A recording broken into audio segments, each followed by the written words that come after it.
Alright, so hello again. So today we'll see how to set up our own setup like Google Drive or OneDrive. So for that we will download Nextcloud.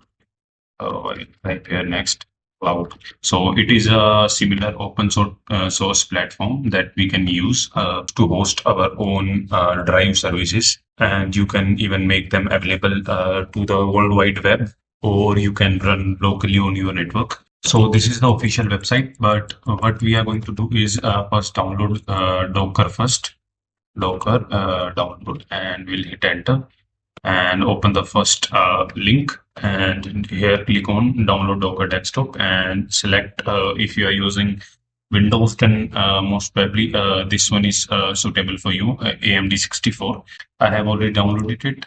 So after the download is complete, just run the setup file, and you will see something like this, Docker desktop, and this is the interface. And once the setup is completed, then you will type here Docker and Nextcloud.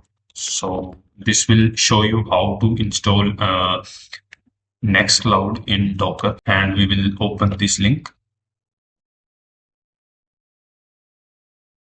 and you will land on this page. So just scroll down here and you will find a command here, this one. You just need to copy it, and now just open PowerShell, and this is the Windows PowerShell, and we are going to just paste this command and hit enter. So it says unable to find the image locally, so it will download the image, and once the download is complete, it is around you can say 500 MB, and once that download is complete, we are ready to use our Nextcloud. So now the download is complete, and now what you need to do is open your browser and go to a new tab and type localhost 8080, because we have mapped that to port 8080. So I'll hit enter, and it says create an admin account. So this is for the first time setup, and I will give any admin name and password. So it shows a performance warning. This is because of the database. So you can click here to select your database. You can use MySQL also, and Postgres also, and SQLite for the basic and minimal use. And I will click on install, and it will install it and set up the admin account as well. So now it shows on this screen, and here are some recommended apps that it says if you want to install it, and I would recommend you to install it, because these are very useful apps, because these help extend the functionality.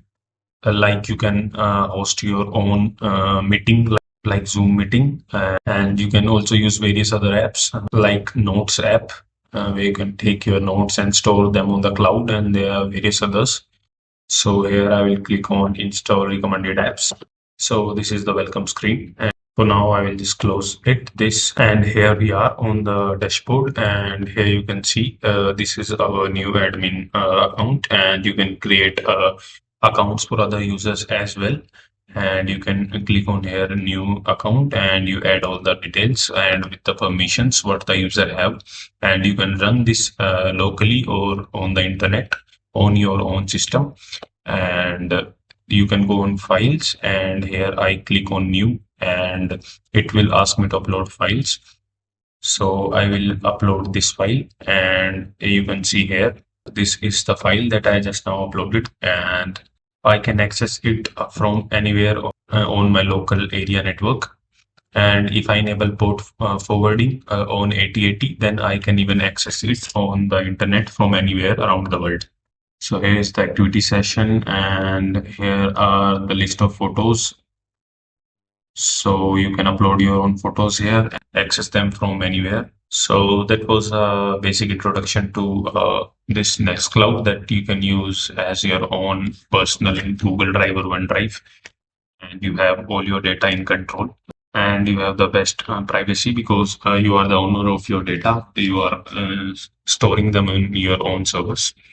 So that was all for this video. Thanks for watching.